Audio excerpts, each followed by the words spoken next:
மஸ்ஜித் நபவியில் எப்படி இருக்குதோ அதே மாதிரி இங்கே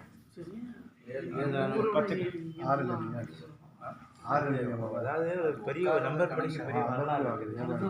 6 படி வந்து ரசூல்லாவுடைய காலத்தில் இருந்துச்சு. முதல்ல வந்து 5வது படியில் ரசூல்லா உட்காந்து இது பண்ணுவாங்க. அபூபக்கர் சித்திக் என்ன சொன்னாங்க, நான் ரசூல்லா உட்காந்தபடி நான் உட்கார தகுதி இல்லைன்னு சொல்லிட்டு அவங்க கீழே வந்து 3வது படிக்கு வந்துட்டாங்க. உமர் அலியோட காலத்தில் என்ன பண்ணாங்க, இது ஒவ்வொருத்தவங்களும் அப்படி கீழே வந்து படிக்க கீழே தான் எல்லாம் வந்துடுவோம்னு இருக்கும். அதனால் 3 படி வச்சிடலாம். ஷாஃபி மதுஹபில் 4 படி, ஷாஃபி மதுஹபில் 4 நம்பர் படி, ஹனஃபி மதுஹபில் 3 படி. இது மதீனாவில் எப்படி இருக்குதோ அதே மாதிரி அவங்க ஆமாம் முக்கியத்துவம் தான். அதுவும் ரசூலுல்லாஹ்வுடைய ஆமாம் வேலைப்பாடு. இதெல்லாம் அப்போ அந்த காலத்தில் கலைநயமாக செஞ்சுருக்காங்க. இதெல்லாம் குர்ஆனுடைய ஆயத்துகள், குர்ஆனுடைய ஆயத்து ஹதீஸுகள், முக்கியமான தாரீக் எல்லாமே பதிக்கப்பட்டிருக்கு. அப்படி ஃபோட்டோ எடுங்க ஐயா, அதெல்லாம் எடுங்க. அப்புறம் பேசுகிறது பேசிக்க நல்லா இதெல்லாம் எடுத்துக்கலாம். உங்களுக்கு இந்த எழுத்து தான் வந்து பொன்னானி லிபின்னு சொல்கிறாங்க.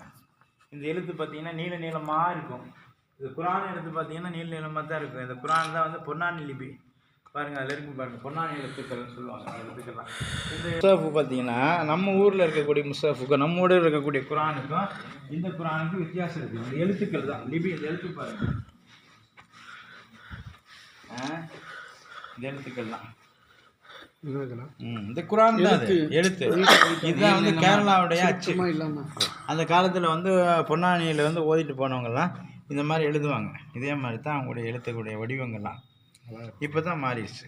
இப்போ வந்து என்ன பண்ணிட்டாங்க, ரஃபி உஸ்மானியோட காலத்தில் உள்ள அந்த எழுத்துக்கள் சவுதியிலலாம் போட்டிருக்காங்கல்ல, அந்த எழுத்துக்கள் இன்னும் இந்த எழுத்து வழக்கத்தில் இனி இருக்குது. இந்த எழுத்து குர்ஆன் ஓதுறாங்க, இந்த முஸ்ஹஃப் கிடைக்கும்.